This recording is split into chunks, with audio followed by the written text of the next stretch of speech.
So we have arrived at what remains of today's story. Just give you a little walk around. The building you're looking at, I believe, used to be the garage that the employees would use in the later years of the asylum. Now it looks like they tore down whatever was on this side, so all that remains is the foundation. And you can see here where the brick is broken. I also believe it used to have a roof, based on a picture I saw online. So the mental health problems back in those days, which was the 1800s, were solved when the Asylum for the Chronically Insane, also known as the St. Croix County Hospital, was built in 1897. It actually was located right there, if you can see the rooftop. There's a building that was actually built on the site that the asylum once stood. It wasn't just an asylum, it was also a poorhouse. So this is the land as it is today. Lots and lots of property. We are located just a little west of Richmond, Wisconsin. It's also sometimes referred to as Star Prairie, Wisconsin, depending on the article that you look at. The first patients were admitted here on April 27th, 1897. The first board of trustees met in the office of Ward and Williams in Richmond on January 18th, 1897. All right, everybody, I am in a different location. This is still part of the acreage where the asylum would have been. It's just a different side. There actually was a drone that interrupted my filming. So I just came over here to finish with our little story. Let me see, where was I? Anyway, currently where the old asylum is still owned by the county. There's actually a nursing home there and some other facilities. So it is in use. Not all of it, as you can see, a lot of it is still vacant. But it is still in use. So the St. Croix County Insane Asylum was built in 1897 following an agreement between Hudson and Richmond, Wisconsin. It was agreed that Hudson would get the courthouse and Richmond would get the asylum. In 1898, they added the poorhouse or poor farm next to the asylum. And I do have a map that I will show you that indicates exactly where everything was located, so you get an idea or a perspective of the layout. The original hospital could accommodate 140 patients, and the total cost of the building was said to be $54,000. A laundry, horse barn, and main barn were built later in 1897. The first superintendent was Thomas Wheeler. The emphasis was on custodial care with the additional factor of safety, removing some of society's problems from society's consciousness and conscience. In 1898, the problem of what to do with the poor in the county was solved by building the poorhouse or poor farm. The county asylum purchased a Holstein herd of dairy cattle in 1917, and in the following decades won 33 national Holstein Progressive Breeder Registry awards for the breeding of dairy cows. The institution was later known as the county home or the county farm. By the mid-20th century, the grounds had grown to include a large number of agricultural outbuildings, a cemetery, and a number of garages. 3 such garages used by either the asylum or by the county government for its vehicles remain on the grounds today. Now, that is according to this article. I do not know when it was written, but as you could see from the film coverage I was able to get, I only found one that still remained, and it was quite damaged. By 1958, the asylum's timeline was beginning to shorten. The poor farm closed its doors, several buildings were torn down, and parcels of land were sold. According to the county press release titled "Demolition of Former Health and Human Services Building," written in February of 2015, by 1971, new state regulations prevented county hospital residents from working on the county farm. It was later decided to auction off all of the prize dairy herd. The beautiful original building, which had dominated in Richmond's north skyline for almost a century, was torn down by the county in 1984, much to the dismay of the newly organized New Richmond Preservation Society and many in the community.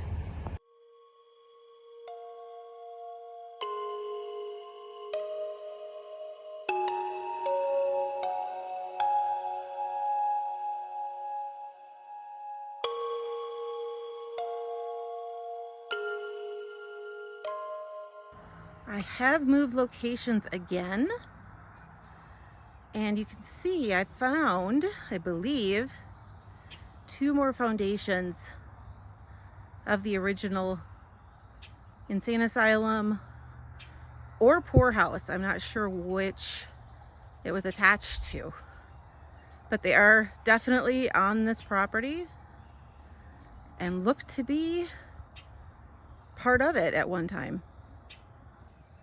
Also in the distance, in the middle of that cornfield, I believe that to be the old cemetery that serviced the asylum and the poorhouse.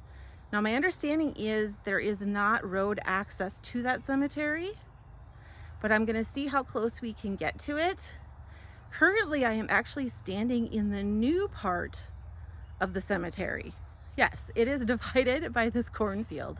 So let me show you what they have here in the newer part of the cemetery. I am sorry about the road noise. It's a beautiful day here in Wisconsin and the motorcycles are out in full force. So what do we have here? These are definitely newer tombstones. Beloved parents of Mary, is that Mary? Of Mary and Laura, married October 26th, 1945. It looks like their parents were Sumner S. Bright, born April 20th, 1911, died February 19th, 1998.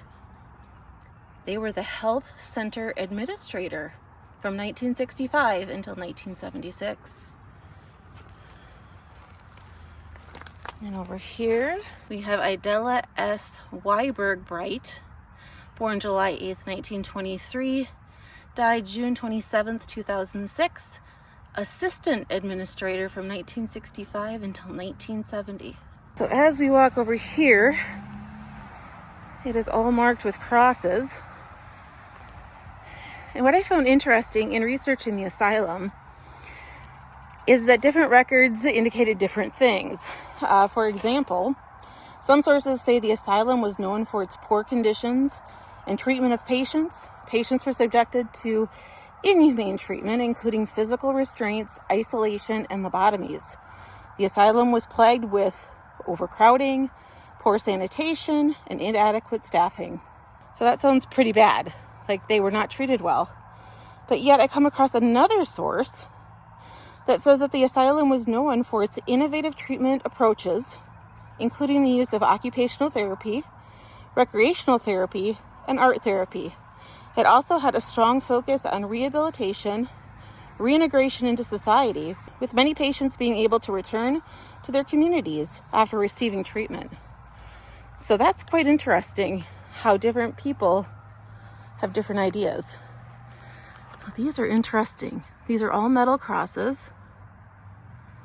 Looks like they were soldered, but there's no names. Unless there's something on the other side. Nope. And there are quite a few of them. So talk about being a nameless cemetery. No names, just crosses.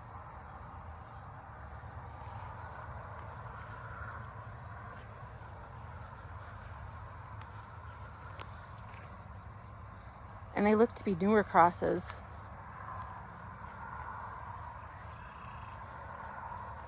So maybe there was nothing here and someone came out and figured out where people were buried and marked their locations.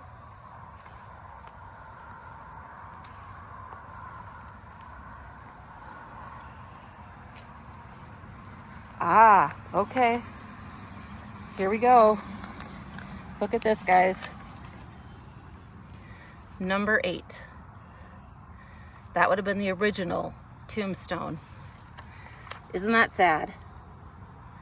They didn't have a name, just a number. Here we do have an actual tombstone. This is Joseph E. Witterlin, 1881 to 1957. This cross has seen better days. Number 12. Here we have Joseph Maine, 1870 to 1960. Here we have Aunt Laura Moser Reich, January 24th, 1881 to August 17th, 1964. These are actually quite interesting. This one says Ullman, 1966 to 2021. Very recent. Here we have Jane M. Hartwick, 1946 to 2002, loving mother. Helen Faye Estel, January 20th, 1920 to November 25th, 2000. Theodore Paulson, 1906 to 1998. Michael A. Gallagher, 1940 to 1997, In Our Hearts Forever. Edwin Nelson, 1912 to 1997. Rosala Molthine, 1918 to 1995. Ruth Lintz, 1912 to 1996. This one's hard to read.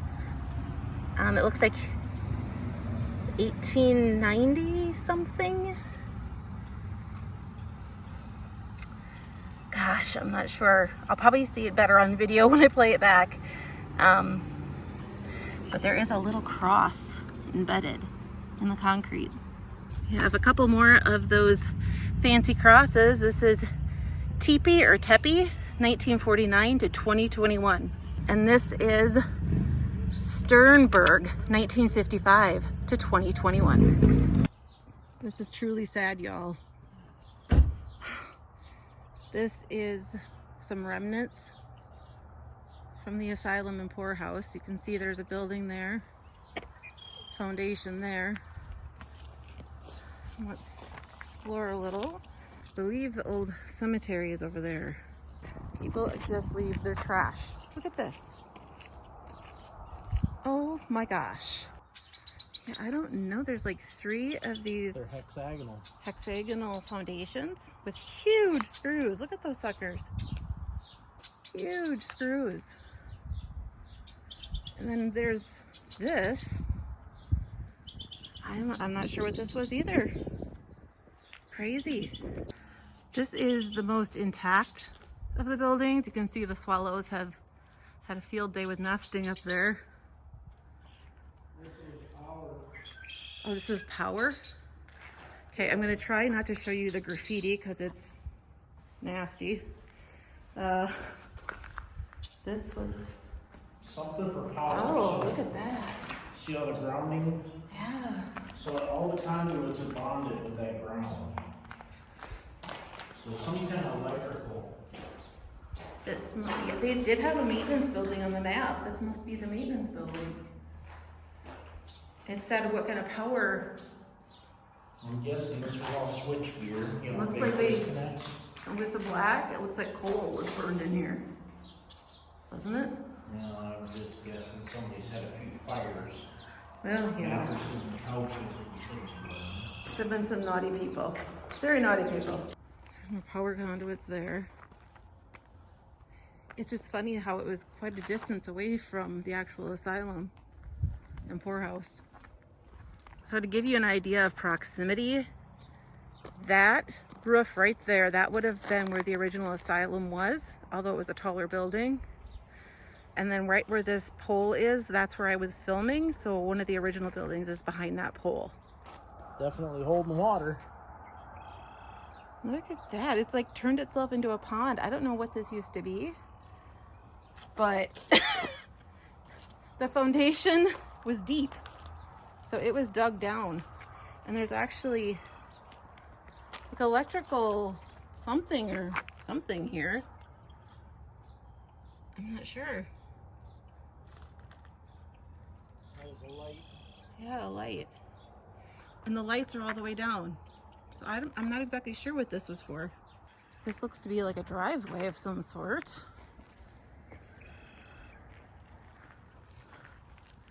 There's another foundation there. And we've got another foundation here. I don't know, some big threaded rod in there. And then the vibration pads, I don't know. Maybe once we get back and look at the map I have, it'll make more sense. Another square footing of some kind over there. Oh yeah. Can you guys see that? Zooming right there. So it looks like you have to go through a farmer's field to get to that cemetery. Welcome to the county cemetery, 1897. And it looks like we got a lot of crosses. So let's see if we can find any names. Well, we're back to numbers, guys. Number 13.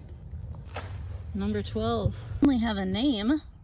Looks like AP or MP. I think it's AP Green. I'm not sure what that says. Empired or something? Empred? I'm not sure, but that's the first name we found. So that is the New Richmond or St. Croix County Cemetery for the asylum patients, the poorhouse or poor farm occupants,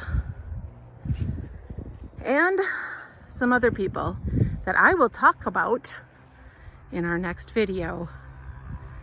I hope you enjoyed this one. If you did, please like and subscribe. Take care, guys, and we'll see you in the next one.